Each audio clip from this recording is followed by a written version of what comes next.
जब राधा स्वामी संत मत का कहीं सत्संग होता है, कितने सारे लोग एक साथ चले जाएं।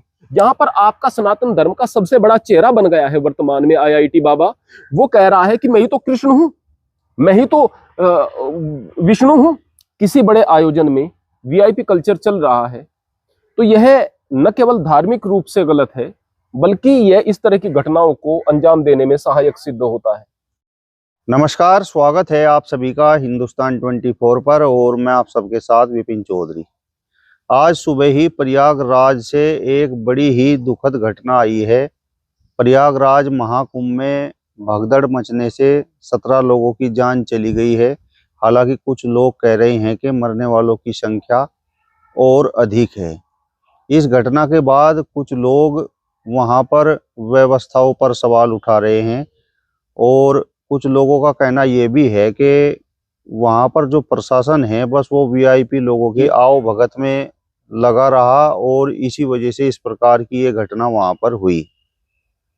अब जो धर्म का प्रचार प्रसार करने वाले लोग हैं, साधु संत लोग हैं, उनका इस घटना पर क्या कहना है, वे क्या सोचते हैं, इस घटना के पीछे क्या वास्तव में व्यवस्थाओं की कमी रही। आज बातचीत करने के लिए हमारे साथ महंत आनंद स्वामी जी मौजूद हैं। महाराज जी, बहुत बहुत स्वागत है आपका हिंदुस्तान 24 पर। आपका भी कृष्ण मंदिर गीता धाम में बहुत बहुत स्वागत है प्रियवर। महाराज जी, ये जो घटना हुई है भगदड़ में 17 श्रद्धालुओं की जान चली गई है, तो इसके पीछे आप कारण क्या मानते हैं? क्या प्रयागराज महाकुंभ में व्यवस्थाओं की कमी है? जब भीड़ होती है तो दुर्घटनाएं हो जाती हैं, लेकिन जिस व्यक्ति के परिवार का कोई सदस्य चला गया, उससे पूछ करके देखो उस पर क्या बीत रही है। इसलिए इन सारी की सारी चीजों का ख्याल रखना बहुत ज्यादा जरूरी है। सबसे पहले मैं कहूं कि जब राधा स्वामी संत मत का कहीं सत्संग होता है, 15 लाख लोग भी एक साथ चले गए कहीं सत्संग में, 20 लाख लोग भी चले गए और वो लंगर में बैठ गए, तो 2 मिनट के अंदर उनके सामने भोजन आ जाता है। ये व्यवस्था कैसे हो जाती है? वो भीड़ नियंत्रित कैसे रहती है? कैसे अनुशासनहीनता नहीं होती? इसलिए कि कहीं ना कहीं वह अनुशासन सिखाया जाता है। तो अगर आप धार्मिक हैं और आप अनुशासित नहीं हैं, तो फिर कहीं ना कहीं आपकी मान्यताओं में कुछ ना कुछ कमी है। मानना पड़ेगा, जानना पड़ेगा, देखना पड़ेगा, सीखना पड़ेगा। इन सारी चीजों के अलावा वीआईपी कल्चर भी इसमें बाधक है।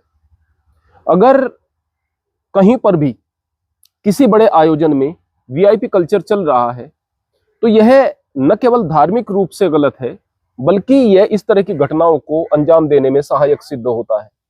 इसलिए किसी भी इस तरह के कार्यक्रम में और किसी भी मंदिर में यह वीआईपी कल्चर तो बिल्कुल नहीं होना चाहिए। परमात्मा के सामने जाकर तो सामान्य आदमी बन जाओ भाई। वहां जाकर भी आप अगर बड़े ऑफिसर बन रहे हैं, बड़े मंत्री बन रहे हैं, वीआईपी बन रहे हैं, तो फिर क्या? वहां जाकर तो कायदे में राजा रंक एक समान होते हैं। और एक समान क्या, कई बार तो ऐसा होगा कि गरीब आदमी का रुतबा मालिक की नजरों में बड़ा हो और जो अपने आप को बड़ा समझ रहा है उसका रुतबा छोटा हो। तो वो आदमी जो वहां पर स्नान करने के लिए जा रहे हैं और अपने आप को वीआईपी समझ रहे हैं, क्या उन्हें स्नान से लाभ मिलेगा? लाभ तो श्रद्धालु को मिलता है। होता तो यह है कि आप अगर जा रहे हैं कहीं पर, श्रद्धा से जा रहे हैं, पैरों में चप्पल नहीं हो, नंगे पैर हो, श्रद्धा मन में भरी हुई हो, भाव केवल ये हो कि मैं परमात्मा को अपने समक्ष महसूस कर रहा हूं और उसके सामने मैं उसका बच्चा हूं, छोटा हूं। जब तक ये छोटेपन का भाव अपने अंदर नहीं आएगा, तब तक आप भक्त हो ही नहीं सकते। जहां मैं हो जाती है, वहां पर तो परमात्मा होते ही नहीं। जब मैं था तब हरि नहीं, अब हरि है मैं नाही, प्रेम गली अति सांकरी, तामे दो न समाही। कबीर साहब, जब मैं है तो हरि नहीं, और अब हरि है तो मैं नहीं रहा, क्योंकि प्रेम की जो गली है बहुत संकरी है, यहाँ दोनों नहीं समा सकते, मैं और हरि नहीं समा सकते। तो जहां मैं है, जहां ये वीआईपी कल्चर है, वहां तो परमात्मा का वास ही नहीं होता है भाई। तो इस तरह के स्थानों की मर्यादा को बना करके रखें, बचा करके रखें। जो घटना हुई है इसकी पूर्ति हमारे शब्दों से नहीं हो सकती है। जिनके घर के चिराग चले गए हैं उनसे पूछ करके देखो कितना बुरा हुआ है। इसमें यदि हमारी 1% भी कहीं गलती हो जाती है तो हम बड़े पाप के भागी होते हैं। निरंजनी अखाड़े के महामंडलेश्वर तो इस घटना के बाद कैमरे के सामने ही फूट फूट कर रोने लगे। मुझे दुख इस बात का है कि निरंजनी अखाड़े के जो महामंडलेश्वर श्री कैलासानंद गिरी जी महाराज हैं, या फिर जूना अखाड़े के अवधेशानंद गिरी जी महाराज हैं, इनका नाम अभी क्यों लिया जा रहा है? कभी पूरे कुंभ में जाकर के इनसे किसी ने ज्ञान की बात पूछी? अवधेशानंद गिरी जी महाराज जो हैं वो बहुत बड़े ज्ञानी संत हैं। कैलाशानंद गिरी जी महाराज जो निरंजनी अखाड़ा के महामंडलेश्वर हैं, बहुत बड़े ज्ञानी संत हैं। कोई जाकर के ज्ञान पूछता है इनसे? कोई इनकी बात सुनता है? पागलों के पीछे लगे हुए हैं, पागलों को अपने सर पर बैठाया हुआ है। एकदम से दिखने में लग रहे हैं कि इनको पता नहीं कुछ भी, गधे हैं एक नंबर के। सब उन्हीं की वीडियो शूट करेंगे, सब उन्हीं को प्रचारित करेंगे, महाकुंभ की छवि खराब होगी।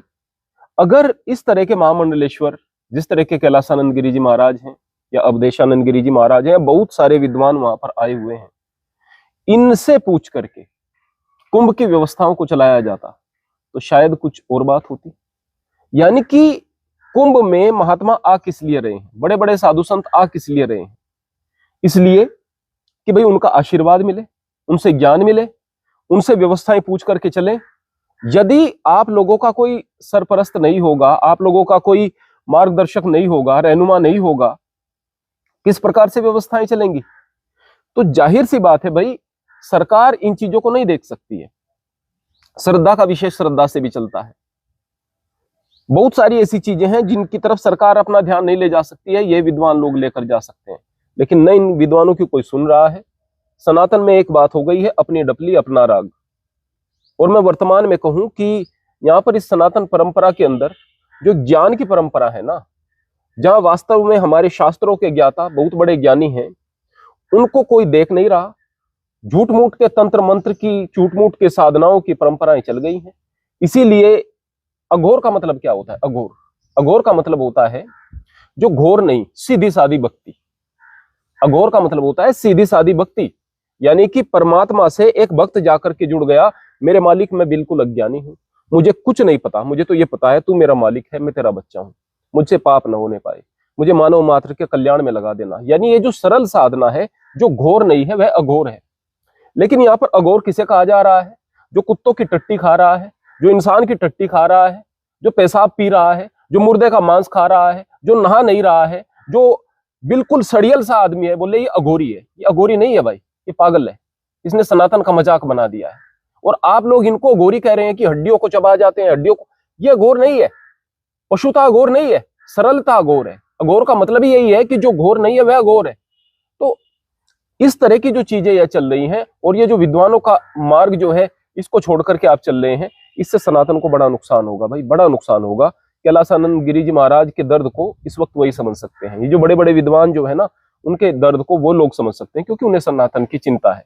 और जो चीजें हो रही हैं वर्तमान में, जो यहाँ पर देखने को आई हैं अब की बार महाकुंभ में, ये वास्तव में अच्छी नहीं हो रही है। अभी जब हम आपसे मिलने के लिए आए तो महाराज जी आप कह रहे थे कि इस बार महाकुंभ में धर्म का प्रचार नहीं हो रहा, बल्कि वहां पर पाप हो रहा है।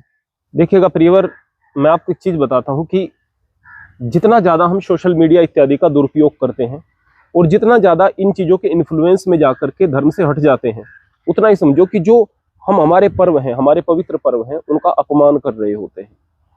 अब की बार कुछ चीजें देखने को मिली इस कुंभ के अंदर। एक मोनालिसा का इतना ज्यादा प्रचार हुआ, हर एक व्यक्ति उसका इंटरव्यू ले रहा है। मैं किसी बेटी के लिए यह नहीं कहूंगा कि वह इतनी सुंदर है या नहीं है, लेकिन मैं एक बात बताना चाहता हूं कि क्या वह विश्व सुंदरी थी? अगर बिना मेकअप के आप बिना फिल्टर लगाए उनके फोटो देखें, बहुत सारी बेटियां ऐसी मिल जाएंगी जो कि बहुत सुंदर मिल जाएंगी और मेहनत कर रही हैं। ठीक है, वहां पर आप गए हैं तो विद्वानों की बात सुनने के लिए जाओ ना, उनकी चीजें दिखाओ ना। बस बन मिल गया मसाला आप लोगों को।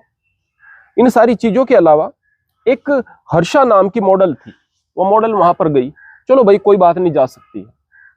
उस मॉडल के इर्द गिर्द सारी की सारी चीजें घूम रही हैं। तूने ऐसे कपड़े क्यों पहन लिए? तो अरे पहन लिए तो पहन लिए, है ना, कम से कम सम्मान कर रही है, वहां पर कोई दिक्कत की बात नहीं। उसको कोई महामंडलेश्वर तो बना नहीं दिया गया, है ना। अब जो वास्तव में एक हीरोइन थी, जिस हीरोइन को कपड़े उतारने का बड़ा शौक था, वो हीरोइन जो कि ममता कुलकर्णी, जो कि डी कंपनी के साथ उसका संबंध रहा, उसको महामंडलेश्वर बना दिया गया, उसका कोई विरोध नहीं है। यानी जो पाप है उसका विरोध नहीं है। अरे भाई ठीक है, अगर आप धर्म की तरफ जा रही हैं कोई दिक्कत की बात नहीं, एक वेश्या भी धर्म की तरफ जाए तो दिक्कत की बात नहीं, वो तो चलो खैर एक हीरोइन थी।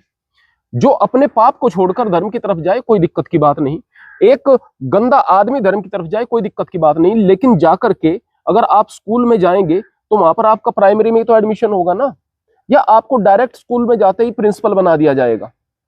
महामंडलेश्वर की कुछ गरिमा नहीं है क्या कि आप अभी अभी एक दुनिया छोड़ करके अगर धर्म में आ रहे हैं तुरंत आपको महामंडलेश्वर के पद पर सुशोभित कर दिया जाए? इस चीज का कोई विरोध नहीं है ना। हर्षा की सारी कवरेज होनी है, उस मोनालिसा की कवरेज होनी है जब तक वह कुंभ छोड़ करके नहीं चली जाती। और फिल्टर लगा लगा करके उसकी एडिट कर करके तस्वीर दिखा रहे हैं, देखो भाई किस प्रकार से परी उतर आई है। फिर इसके अलावा एक बाबा जो वर्तमान में IIT बाबा के नाम से सनातन धर्म का चेहरा बन गए हैं। अगर मैं IIT बाबा के विषय में बात करूं, वो बार बार दिख रहे हैं कि हर वक्त नशे में है। अब नशे में रहते हुए कभी मुर्गा पकड़ो, कभी मुर्गे को काटो, कभी कह रहे हैं कि मैं ही तो कृष्ण हूं, मैं ही तो विष्णु हूं, मैं ही तो शिव हूं, मेरी शादी पार्वती से होगी, मुझसे शादी करने के लिए पार्वती बनना पड़ेगा। कभी कह रहे हैं कि मैं सबको सुदर्शन से काट दूंगा, और सुदर्शन से नहीं कटेंगे तो महादेव मुझे त्रिशूल दे देंगे, महादेव ने कहा है कि तू ही तो विष्णु है। इस तरह की चीजें सुनने के बाद भी सारे के सारे लोग उसे जस्टिफाई कर रहे हैं। क्या ये मूर्खता नहीं है? क्या ये सामान्य व्यक्ति की बातें हो सकती हैं? कोई व्यक्ति अगर जरा सी कोई बात कर देगा ना, अभी खड़गे ने एक बयान दिया है, उन्होंने कहा है कि कुंभ में डुबकी लगाने से कोई तुम्हारे जो है पाप नहीं धुल जाएंगे, रोजगार लोगों को नहीं मिल जाएगा। सबसे पहले मैं एक बात बता दूं, समझना इस बात को, मैं राजनीतिक बयान कतई नहीं देता, लेकिन ये राजनीतिक बयान नहीं दे रहा, यहां मैं एक बात कह रहा हूं। यहां पर सभी लोग हिंदू उनका पुतला जला रहे हैं। मैं बीजेपी वाला बंदा हूं, पक्का बीजेपी वाला हूं, और स्पष्ट रूप से कहता हूं मैं कांग्रेस को पसंद नहीं करता, बीजेपी को पसंद करता हूं। लेकिन बावजूद उसके खड़के का उद्देश्य ये बिल्कुल नहीं था, स्पष्ट रूप से उसके बयान से था कि भाई गंगा में स्नान करने से आपके वो काम नहीं हो जाएंगे, यानी रोजगार मिल जाएंगे क्या स्नान करने से। लेकिन यहां पर तो हिंदुओं को लग गया कि भाई ये तो बहुत बड़ा जो है बात कह दी, इससे तो सनातन का अपमान हो गया। यहां पर आपका सनातन धर्म का सबसे बड़ा चेहरा बन गया है वर्तमान में IIT बाबा, वो कह रहा है कि मैं ही तो कृष्ण हूं, मैं ही तो विष्णु हूं। और एक ये कहना कि भाई वास्तव में सबके अंदर परमात्मा है, ये बात अलग होती है, ये बात बिल्कुल अलग होती है। और जैसे वो कह रहा है कि महादेव ने कह दिया है कि तू ही तो विष्णु है, मैं तुम्हें चक्र से काट दूंगा, मैं तुम्हें त्रिशूल से काट दूंगा, मेरा विवाह पार्वती के साथ होगा, मुझसे विवाह करने के लिए पार्वती बनना पड़ेगा। अब वो पार्वती पति बनेगा क्या? इससे हिंदू धर्म का अपमान नहीं हो रहा है? तो ये क्या चीजें हैं जो मैंने अब तक ये चीजें बताई, ये क्या चीजें हैं? ये पाप दिखाई नहीं देंगी? और अगर कोई इन गलत चीजों का विरोध करेगा, अब वो कमेंट पढ़ रहे हैं, सामने एक वीडियो चल रही है, वो उसके कमेंट पढ़ रहे हैं, वो माँ काली के साथ और आगे जिस तरह के शब्द कहते हैं, अगर कोई मुसलमान कह देता और कोई विपक्ष का नेता कह देता तो हालत खराब कर देते ये हिंदू, है ना। यानी अकल से काम नहीं लेना है। आप लोगों का विरोध भी इस बात पर आधारित है कि इसका विरोध करना है इसलिए कि ये दूसरी पार्टी का है, दूसरे धर्म का है। गलत का विरोध नहीं करना है, गलत के साथ खड़े हो जाना है। ये धर्म है क्या? अगर ये धर्म है और ये आप इस तरह से कुंभ मना रहे हो तो ये कुंभ की परंपराएं नहीं है। कुंभ की एक मर्यादा हुआ करती थी, जब बड़े बड़े विद्वान आया करते थे, जब कोई मीडिया वगैरह नहीं था, कुंभ में जाते थे, बड़े बड़े विद्वान वहां पर आते थे, बड़ी श्रद्धा के साथ कुंभ मनाया जाता था, एक गरिमा हुआ करती थी इस महापर्व की, एक सुंदर पर्व हुआ करता था। आज सब कुछ धूमिल हो गया है प्रियवर, सब कुछ धूमिल हो गया है। तो किस तरह से कहीं वो कुंभ रह गया है क्या? जो कुंभ सनातन का कुंभ हुआ करता था वो कुंभ रह ही नहीं गया है। और मुझे देखकर रोना आता है। सनातन धर्म के लिए किसी दुश्मन की जरूरत नहीं है। सनातन धर्म को सनातन धर्म वाले लोग खराब कर देंगे, ये इसे मिट्टी में मिला देंगे। हकीकत में इसको गर्त में ले जाने के लिए दूसरे लोगों की जरूरत, दूसरे लोग तो बस इंतजार में बैठे। जैसे कि कोई व्यक्ति जिसका बाप मर जाता है ना, कोई लड़का उसका बाप मर गया और पड़ोसी पैसे का इंतजाम करने लगते हैं कि इसकी जमीन खरीदेंगे, हम ये जमीन बेचेगा। ऐसी स्थिति वर्तमान में सनातन धर्म की हो गई है। वो लोग बस इंतजार में बैठे, जो किसी भी धर्म के हैं इंतजार में बैठे, इसका नाश तो हो ही रहा है, हम अपने धर्म में इन लोगों को लेकर के आएंगे। पंजाब के अंदर बहुत सारे हमारे सिख बंधु जो हैं वो ईसाई बन रहे हैं, इधर उधर ईसाईकरण हो रहा है, दूसरे धर्मों में लोग भाग जा रहे हैं। अरे भाई जाएंगे ही, जो समझदार लोग हैं वो टिकेंगे क्या, है ना? या फिर कुंठित लोग हैं वो टिकेंगे क्या? जिनके साथ अन्याय हो रहा है वो टिकेंगे क्या? इन चीजों का ख्याल नहीं।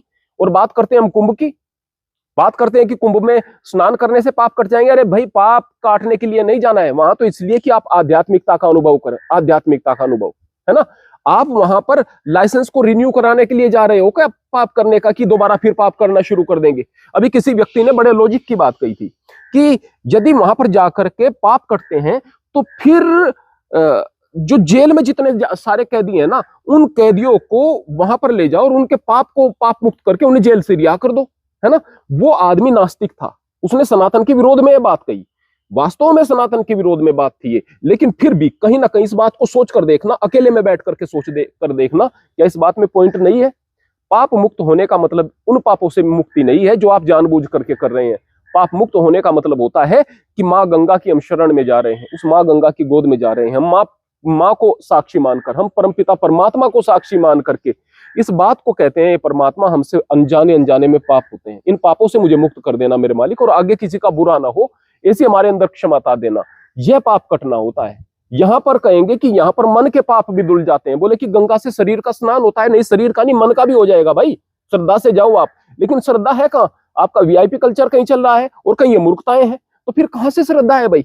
ये मूर्खताएं सर पर हावी हैं भाई। इसलिए मैं कह रहा था कि वो कुंभ नहीं रह गया है जैसे पहले कुंभ हुआ करते थे। वो घटना भी महाराज जी आपने महाकुंभ की जरूर देखी होगी, जहां पर एक मुस्लिम नौजवान राम शंकर नाम के एक हिंदू व्यक्ति को सीपीआर देकर उसकी जान बचा रहा है, उसे एक तरह से हार्ट अटैक आ गया था। जी हाँ, वास्तव में उस घटना के बारे में भी मैंने सुना था, मैंने देखी नहीं थी, मैंने उसके बारे में सुना था और सुन करके अच्छा लगा था। वास्तव में मूल रूप से जो इंसान है ना, वो इंसान से प्रेम ही करेगा।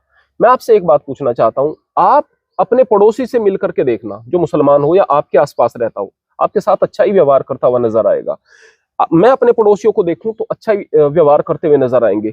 मेरे मंदिर में जो मुसलमानों ने काम किया, बड़ी श्रद्धा के साथ में काम किया।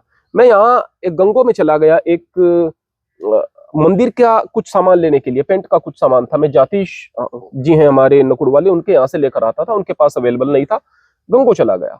तो वहां से मैं लेकर के आया, मैंने उनको जबरदस्ती पैसे देने चाहे, उन्होंने नहीं लिए। मैं नहीं लूंगा जी, ये मंदिर के लिए जा रहा है, नहीं लूंगा। मुसलमान थे, है ना, बड़ी श्रद्धा से उन्होंने, प्रेम से। मैं कई ऐसे उदाहरण दे सकता हूँ।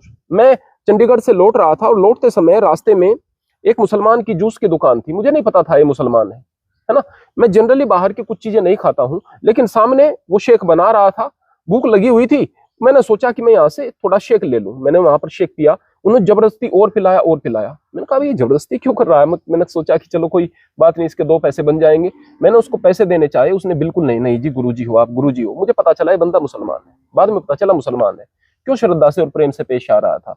मैं एक बात कहना चाहूंगा कि जो हम व्हाट्सएप इत्यादि पर देखते हैं या हमें कहानियां सुनाई जाती हैं, वहां पर इतिहास कुछ और दिखता है, वर्तमान में देखते हैं तो कुछ और दिखता है। दूसरे स्थान के बारे में हम देख करके कहेंगे वहां पर ये चीजें हो रही हैं, उसके पीछे भी कुछ ना कुछ कारण रहे होंगे। मैं ऐसा नहीं कहूंगा मुसलमान खराब नहीं होते, मैं ये कहूंगा कि आतंकवादी सबसे ज्यादा अगर होंगे दुनिया में तो मुसलमान ही होंगे। सारी दुनिया के धर्म एक तरफ और मुसलमान को आप एक तरफ रख ले तो भी मुसलमान आतंकवादी ज्यादा होंगे। इस चीज के बारे में इस्लाम सोचे ना, उसके बारे में वो सोचे, वो उनकी गलती है कि वो कहां पर गलती कर रहे हैं, किस तरह से क्या गलती हो रही है, कट्टरवाद क्यों आ रहा है, या कट्टरवाद आएगा तो वो पीछे हटेंगे।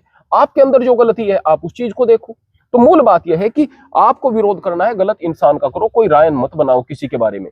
यहाँ पर आपने जो महाकुंभ के अंदर इस घटना के विषय में जिक्र किया, यह प्रेम बढ़ाने वाली घटना है। इस तरह की घटनाओं का जिक्र होना चाहिए। हमारे आसपास बहुत सारी ऐसी घटनाएं होती हैं जो प्यार को बढ़ाने वाली हैं, जो एक दूसरे के करीब लोगों को लेकर आने वाली हैं। उन घटनाओं को दबा दिया जाता है। और कोई एक ऐसी घटना हो जहां किसी दुष्ट व्यक्ति ने गलत काम कर दिया हो तो उसको बढ़ा चढ़ा करके दिखाया जाता है, फिर उसी तरह की छवि बन जाती है। हिंदू की मुसलमान की नजर में, मुसलमान की हिंदू की नजर में, ये नफरतें बढ़ती चली जाती हैं, बाद में दंगे हो जाते हैं। यदि हम अक्ल से काम नहीं लेंगे तो दुनिया में बड़ी दिक्कतें आएंगी। चलिए, तो महंत आनंद स्वामी जी को आपने सुना। फिलहाल इस वीडियो में बस इतना ही। अगली वीडियो में फिर आपसे मुलाकात होगी, तब तक बने रहिए हिंदुस्तान 24 के साथ। नमस्कार।